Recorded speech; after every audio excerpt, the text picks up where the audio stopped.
Welcome to BBOC Live. It's 10:30 a.m. Eastern.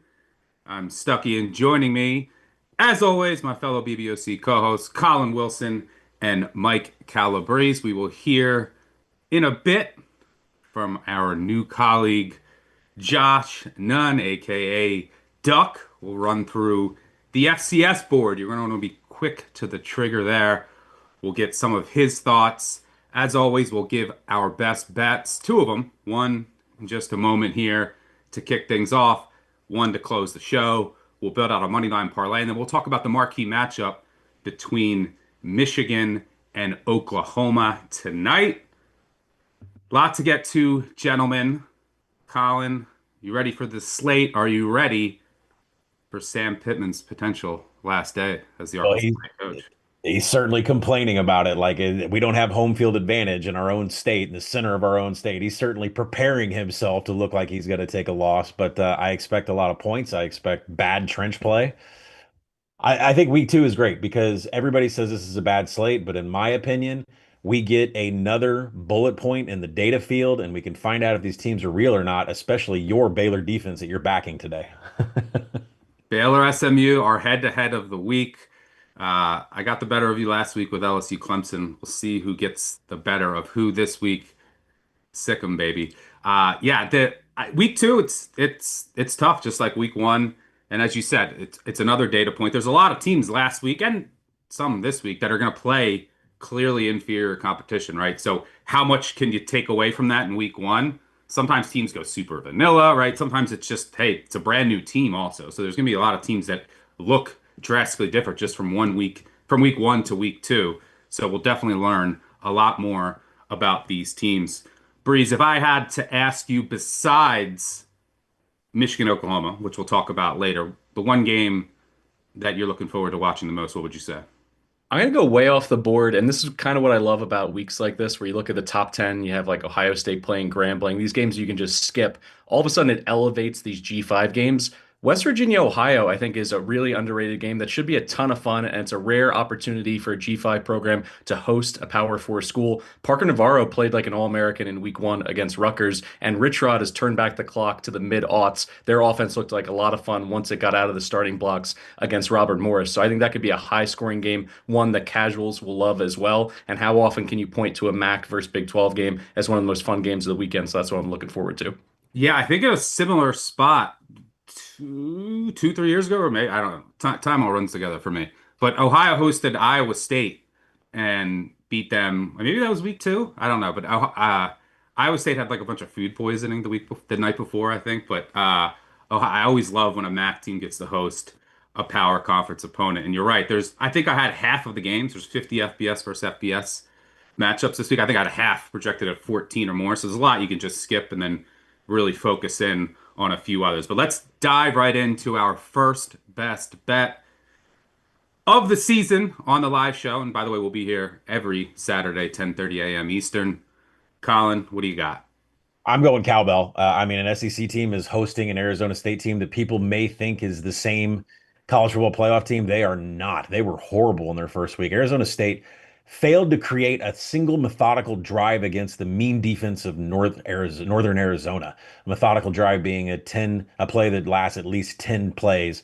They couldn't get that done at all. Arizona State was stuffed above the national average at the line of scrimmage. Northern Arizona had 5 tackles for loss. I don't know what is going on with this Arizona trench. It didn't look good whatsoever. And, when you look at Mississippi State, they averaged 6 yards per play against Southern Miss. Not a bad defense whatsoever from a G5 perspective. They did have to deal with 14 penalties for 119 yards. You would hope that Mississippi State can clean that up. But they did force Braylon Braxton, the quarterback for Southern Miss, into 4 turnover-worthy plays and limited him to 17 yards on 5 designed runs. And that's good against Sam Levitt, who will take off out of the pocket or run zone read. This is going to be a hostile environment. There's going to be a lot of cowbell here for an Arizona State team that is failing in the trench on both sides of the ball. Yeah, Mississippi State, granted, it was Southern Miss, but who was supposed to be projected to be better this year. But Mississippi State did look a lot better, right? They brought in some guys that I think made them faster, stronger across the board. And some of their guys who had talent and 4 stars in that secondary look better. They're going to have to deal with Jordan Tyson. That's the key here. Arizona State has a couple other injuries as well on the offense. The offensive line wide receiver position, so they might not be at 100% full strength. I am looking forward to watching that, and I do think Mississippi State is certainly live there. Calabrese, where are you going? So we talk about it a lot. College football is a special part of our lives. It's also a limited resource. These weekends, they fly by. All of a sudden, you look up, you're in week 8, week 9. You know what else is a limited resource? How many games we can bet against Trent Dilfer? Who knows when this guy is going to get fired? But he's been an ATM for the BBOC universe since he took over in Birmingham. You bet under on his win total, you fade him in plenty of spots, and you usually take over in his games.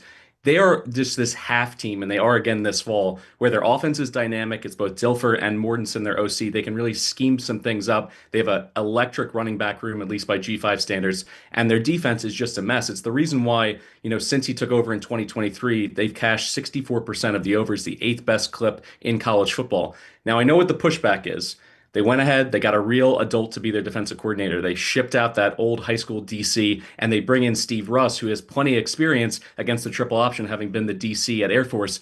But here's the thing, he's not some triple option defense magician. You need to be able to have the fundamentals and to be disciplined both in the run game and the pass game to stop a Drew Cronic offense. You look at that first week against Alabama State, people were running wild in the secondary. They couldn't tackle. And also, Steve Russ, the last time he faced a Navy offense, he just gave up ho-hum 471 yards on the ground and 48 points. So I don't see him being this plug-and-play savant, and all of a sudden UAB are going to be the fire breathers that Trent Dilfer wants them to be. Last piece of it is, in 2024, Jacob Zeno, the check down merchant, all the throws were underneath. So at times they could have those methodical drives and eat up some clock. So they weren't necessarily an auto bet on the over. But when they went to Kit, he's someone who pushes the ball downfield, nearly double the A dot from Zeno. I think that's going to be the difference here. They're going to take shots off of play action once Navy has to walk people up in the box to stop that dynamic running game for UAB. I think this is going to cruise past the number of 58.5. My numbers call for it to be 65. So this is my best bet for Saturday.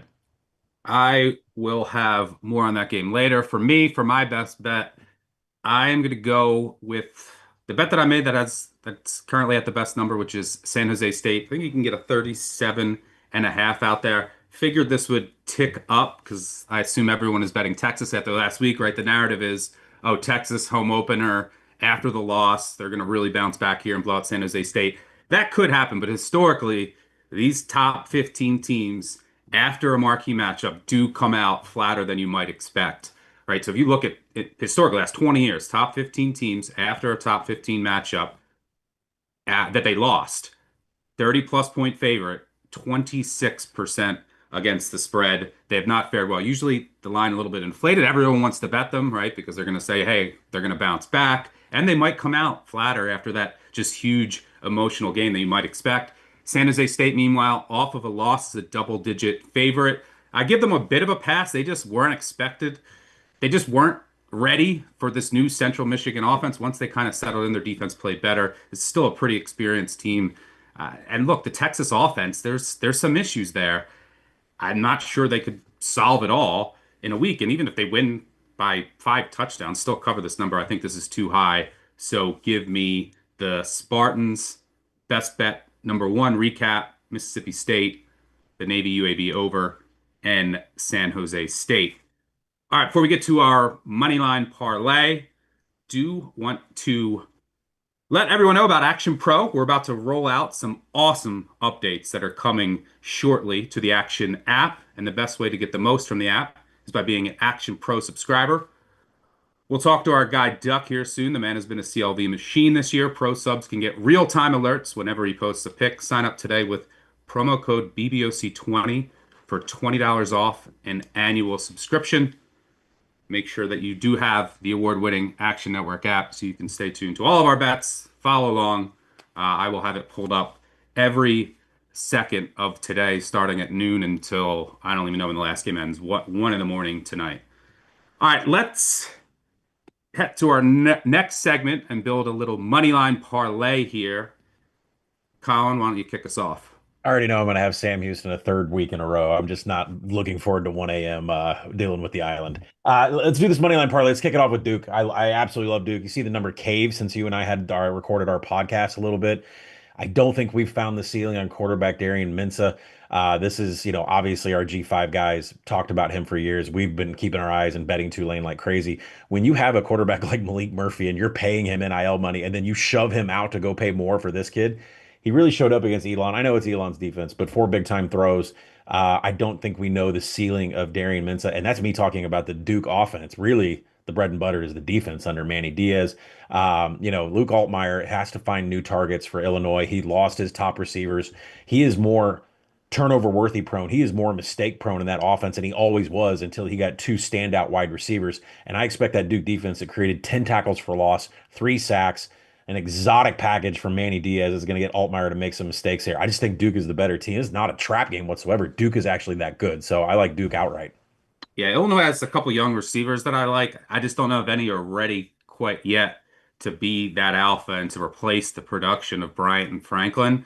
And if that's the case, then Duke can play its style of defense. And Altmaier historically has struggled a bit under pressure, which a Manny Diaz defense will certainly generate. Calabrese, what do you got? Gonna go to the Cyhawk game. I like Iowa plus 145. The last 6 years with Phil Parker calling plays for the Iowa defense, Iowa State has averaged below 14 points per game in this rivalry. He has Campbell's number, and Iowa State's tackles, I think, are going to struggle. They've not graded out all that well this year. I think they're going to be able to generate pressure defensively without blitzing all that much.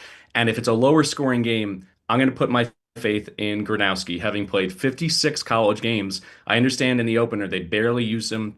He was 8 for 15 for 44 yards, yada, yada, yada. I think this is a Tim Lester special where he didn't put anything on film for them to prepare for. Gronowski also left the game with cramps, earlier than expected. So I think in terms of his experience and what they've been hiding in this game, I think it's all going to come to fruition here. They're going to see a passing game, even if it can hit 175 yards. When you balance that with what they did on the ground, they go for over 300 yards with the running back by committee approach, but Williams is incredibly explosive out of that backfield. So I think when you add in Gronny's legs, he had nearly 40 rushing yards. That's going to be the difference maker, where all of a sudden you're picking up those 3rd and 5s with a few scrambles, a few designed runs in short yardage and red zone opportunities for Gronowski. This is the spot I talked up all summer. I thought it was a huge upgrade over an offense that went from absolutely putrid to mediocre by P4 standards. I think with elevated quarterback play, they can get to just about top 50 in scoring if everything breaks right. I think this is their breakout game. Rocco Becht, I think, is going to be under heat for 4 quarters in this game, and he's going to make some mistakes, and that'll be the difference. Give me the underdog Hawkeyes. Yeah, I don't hate selling Iowa State here. Look, the Kansas State game might not age well after what we saw from Kansas State last week. But I mean, Gronowski has to be better, right? You could say that they went vanilla, but his throws just looked completely off. Maybe it was just like first game jitters. His footwork looked a mess. I mean, I think his first pass was like a simple route, and he like threw it 10. It was like 5 yards at the feet of a receiver. So was that just first game jitters? Is he going to have that here on the road in Ames? So you'll see early on as he settled in. It is a guy with a lot of experience that you would hope you could be able to count on. But that's my biggest concern there. But this game probably will be close. You can also probably count on some Iowa special teams plays, and definitely looking forward to watching the Cyhawk, which is usually a close game and comes down to a mistake or a special teams miscue. So I'm looking forward to watching that one. For me, I hate to agree with Collin, but I'm going to go with Mississippi State. Already talked about that game a bit earlier on. Look, it looks like this Arizona State offense, unless Jordan Tyson is going to get his, it looks like they might miss Cam Scatterbo a little bit more than I might have thought. So Duke, Iowa, Mississippi State pays about 13-1. All right, let's move on to the marquee matchup of the day between Michigan and Oklahoma down in Norman tonight. This game, whoever wins this game, you're going to start to hear conversations about college football playoff. And I think we're going to learn a lot. We're going to learn a lot about both quarterbacks, right? John Mateer comes into Oklahoma from Washington State.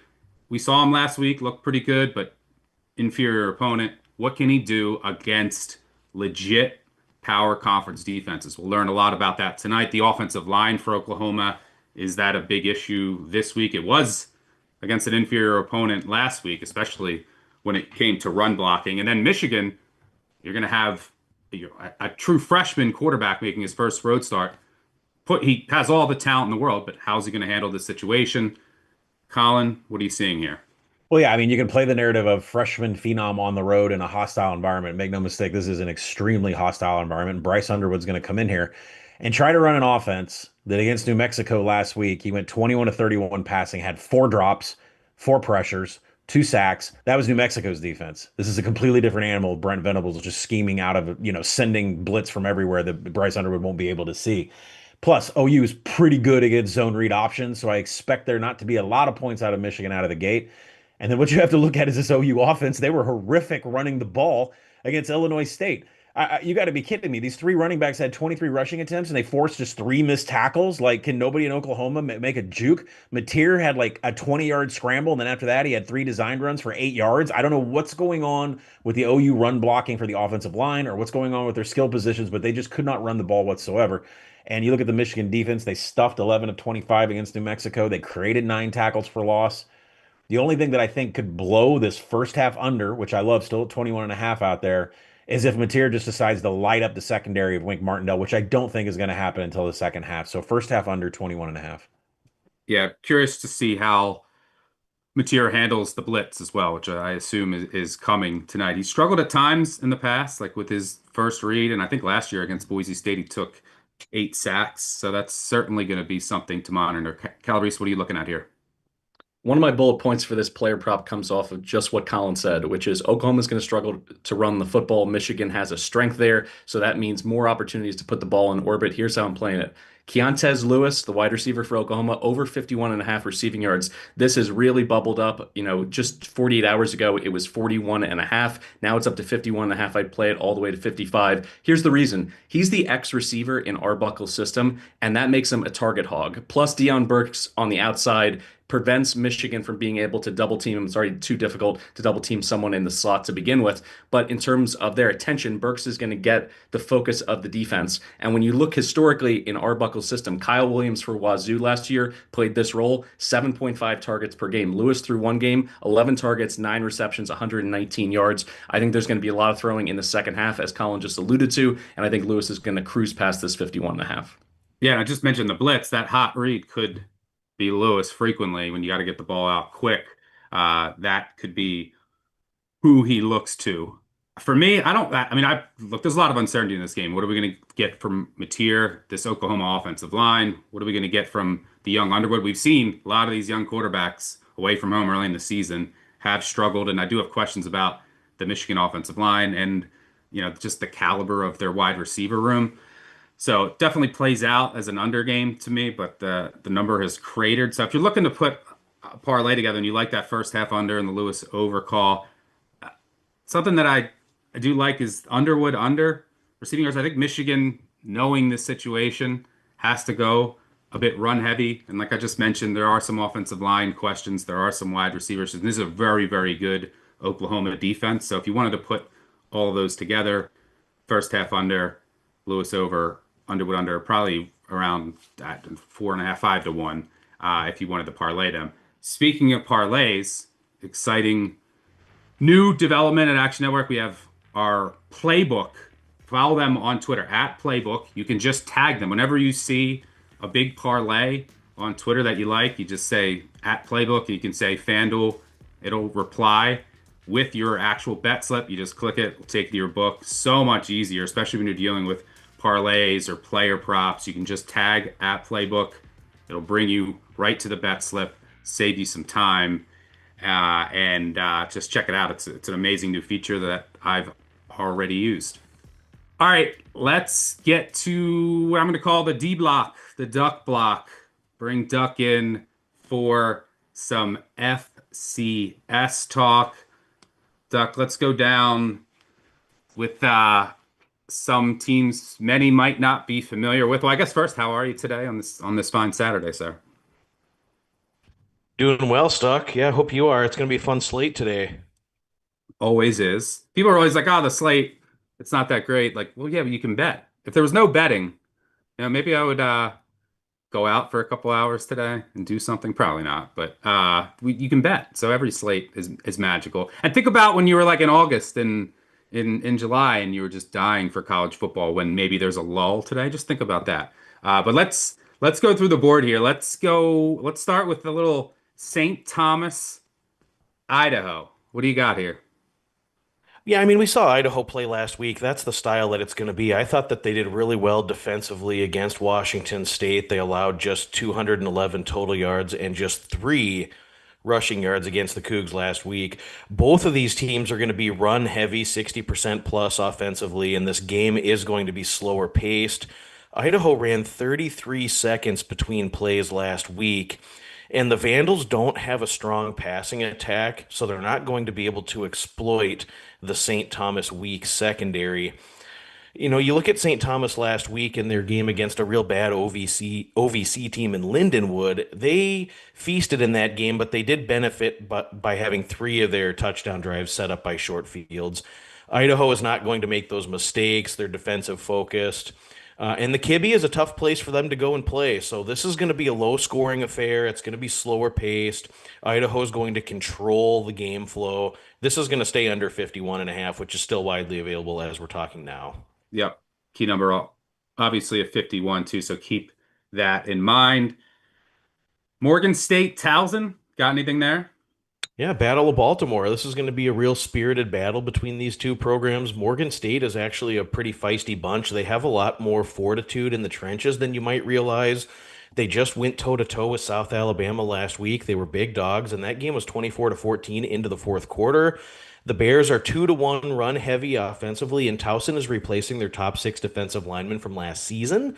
I fully expect the Bears to go in there and be able to move the football against Towson and sustain drives on the field. The defense will be able to defend against what Towson wants to do offensively. For the first time in at least 5 years, Morgan State has much improved quarterback play than we're used to seeing from the Bears, and it's something this program has really been lacking for some time. So they get a boost offensively. They're better than expected there. They're a home dog in this battle for Baltimore. This is going to be a real tight, low-scoring game. Currently 10.5, 11.5 out there as we're talking for Morgan State. Go grab the home dog. All right, let's go to Illinois State, Morehead State. Duck, I gotta say, Morehead State played Allen last week. I honestly don't know where that is, or who that is. I think Allen University. Is that true? They played Yeah, Allen. non-D1 opponent for Morehead State. This is my FCS play of the week here. I would lay up to 33 in this spot with Illinois State. I was really impressed with how they competed defensively against Oklahoma. We saw that game only 21-3 entering the fourth quarter.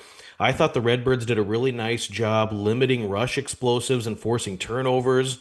Um, they were able to force Oklahoma into several three and outs. It was just a real impressive defensive performance for Illinois State. You look at Morehead State, they were shredded in the secondary by a non-D1 opponent last week. They gave up almost 400 passing yards.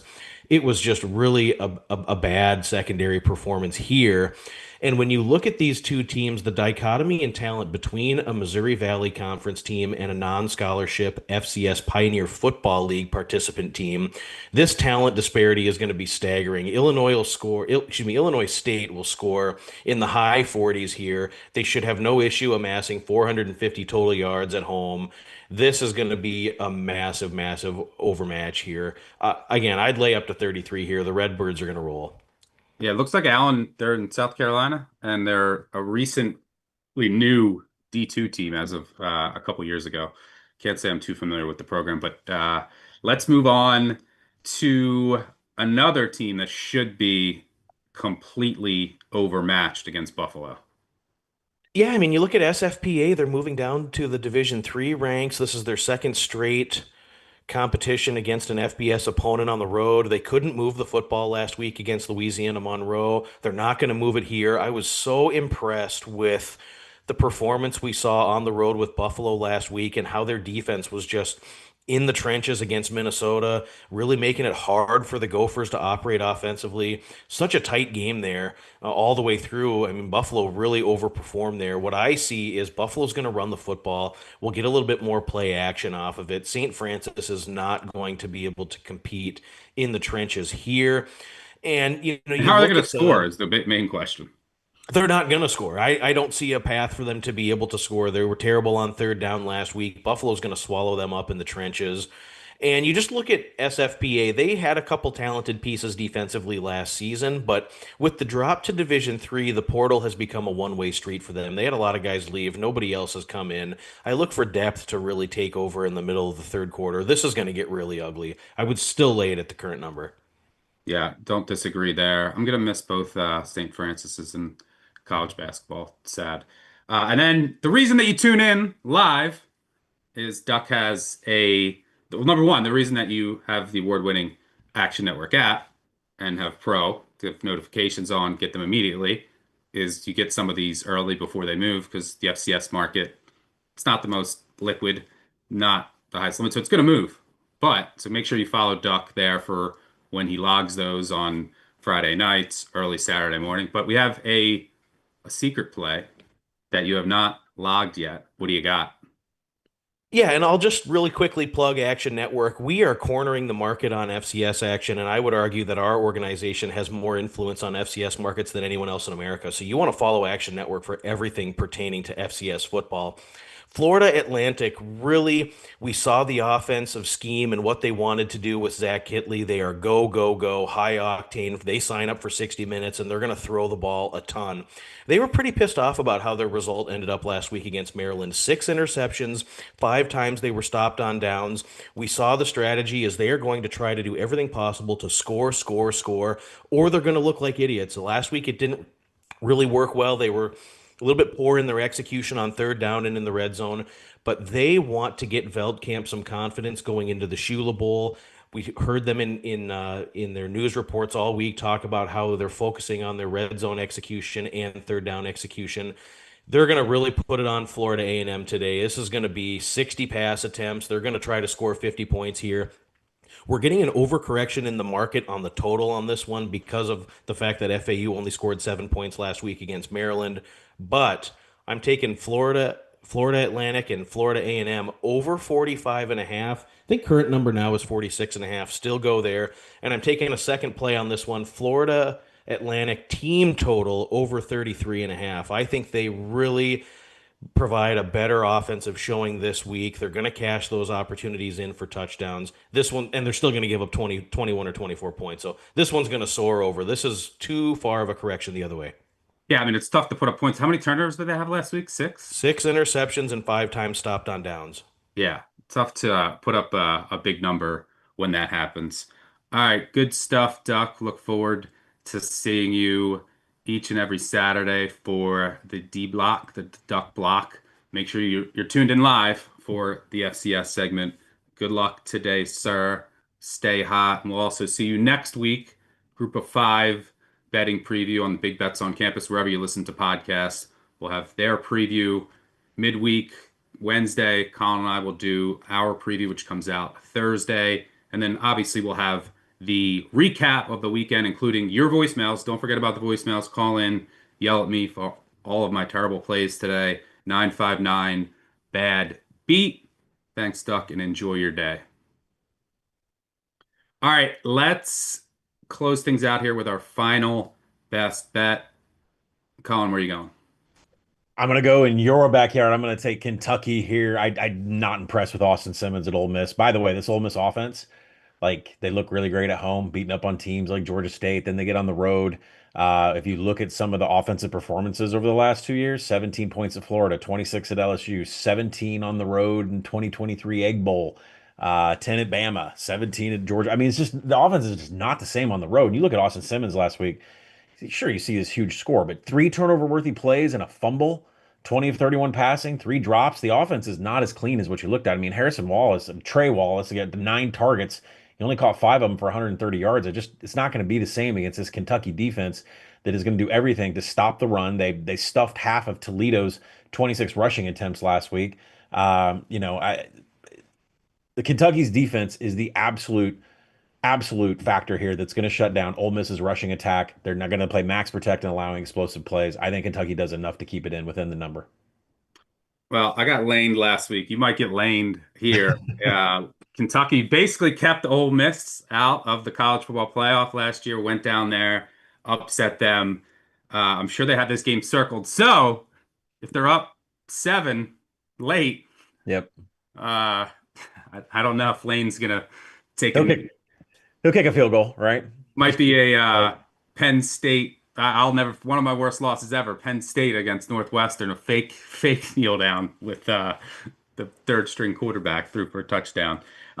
So we'll see. This game could go one of two ways. It could get really ugly, and Ole Miss wants to pile it on, or because I don't think Kentucky can keep up in a shootout. Their offense just isn't there yet with Calzada. I mean, last week it looked really bad. Or it's like last year, and Ole Miss had a much better offense. Kentucky's able to just bleed the clock, which is what they're going to try to do.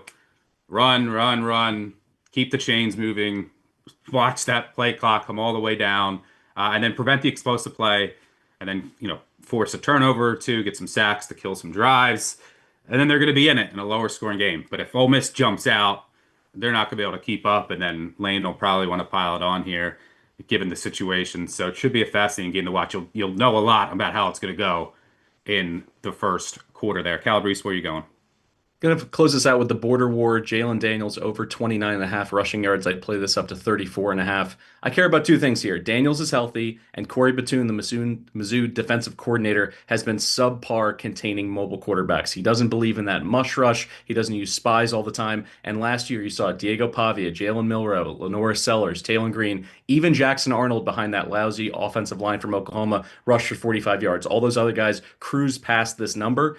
And when you look at what Daniels does against FBS competition, he's cruised past this in 6 of his last 7, and he has sack avoidance on the menu. In his last 10 starts, he's only been sacked twice, which is an important differentiator between NFL and college player props. In the NFL, sack yardage does not count against your rushing totals. In college, it does. So 2 or 3 sacks could absolutely kill something like this, but I have confidence in Daniels, not only to run on a few design runs, but have a busted play, a scramble, go for 15, 20 yards, get, 66% of the way there on a single run. I think this one is significantly mispriced and stepping up against a better FBS opponent from where they played against Fresno in that opener. I think this is going to be a game for Daniels to really pop off. So I like this over any number below 35.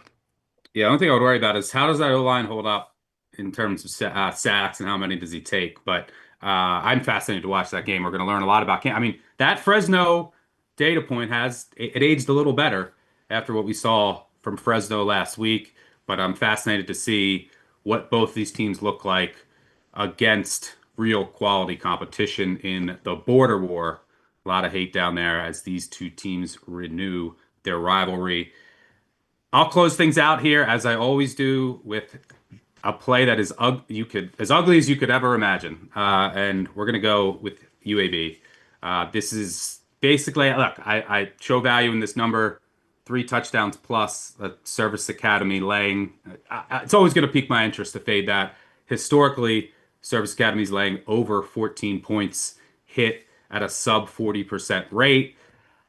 I don't have much faith in the UAB defense. They're counting on a ton of lower level guys in that front 7. I do like some of the guys they brought in on the back 7, although the results were not great last week against an FCS opponent. You did mention Steve Russ. They were preparing for this game. Maybe they just weren't focused last week for like weeks ahead of time. They do at least know it. But I'm counting on the offense just to keep up here because I do think that they can score on this Navy defense that lost a lot from the back 7. It was one of their best pass defenses in years last year. And last year, even when these two teams played, Navy did blow them out, but yeah, UAB basically matched them in yards and in first downs and time of possession. They just shot themselves in the foot with penalties and turnovers. So I think this line is a bit too high at 21 plus. So give me reluctantly the Fighting Trent Dilfers. All right, that'll do it for us. Thank you to Collin and Mike for joining me. Thank you to Duck as well. Thanks to our producer, Gifford, on the back end. Most importantly, thanks to all of you for tuning in. Make sure you download the award-winning Action Network app. Check out Playbook on Twitter, just at Playbook whenever you see a bet that you want a bet slip created. And tune in to the Big Bets on Campus podcast, wherever you listen to podcasts. Good luck on all of your wagers today. If you want to yell at me or any of us, 959 Bad Beat. 959 Bad Beat. We'll have our recap episode tomorrow. Good luck. We'll catch y'all later. Cheers.